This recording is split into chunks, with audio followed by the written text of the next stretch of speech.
Mga ka-auto, kung naghahanap kayo ng matibay, reliable at subok ng family car, baka ito na ang hinahanap nyo. Isang Toyota G2010 automatic, lady-owned at nasa 98,000 kilometers pa lang ang mileage. At ang maganda rito, negotiable pa ang presyo. Hi mga ka-auto! Welcome back sa Auto PH Insight.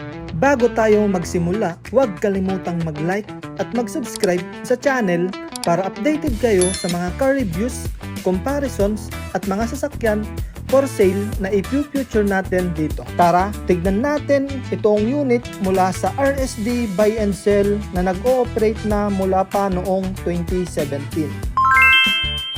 Ang unit natin ngayon ay isang 2010 Toyota Innova G Variant Automatic. G Variant ito kaya isa ito sa mga higher spec variants ng Innova noong panahon nito. Sa ilalim ng hood, powered ito ng 2.5 liter D4D diesel engine na kilala sa tibay at reliability. Kaya hindi nakapagtataka kung bakit hanggang ngayon marami pa rin naghahanap ng ganitong generation ng Innova. Automatic transmission na rin ito, kaya convenient gamitin mapa city driving man o long drive.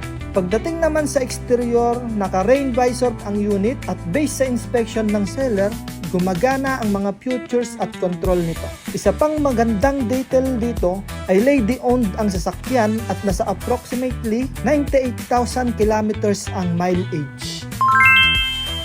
At ngayon, punta tayo sa isa sa pinakamahalagang tanong, magkano? Ang asking price nitong Toyota Innova G 2010 Automatic ay nasa 460,000. Pero mga ka-auto, negotiable pa yan. Kaya kung seryoso kayong buyer, pwede pa kayong makipag-usap tungkol sa final price. Kung interesado kayo sa unit, ilalagay ko dito sa screen ang contact number ko para pwede nyo akong tawagan o i-message. At kung gusto nyong direktang kausapin ang may-ari, ilalagay ko rin sa screen ang Facebook account niya para makapag-direct message kayo. Of course, bago bumili ng second-hand vehicle, magandang personal ninyong makita at ma-inspeksyon ang unit, i-test drive at i-check ang mga dokumento para sigurado kayo sa bibilhin nyo. So mga ka-auto, 460,000 negotiable para sa isang Toyota Innova G 2010 Automatic 2.5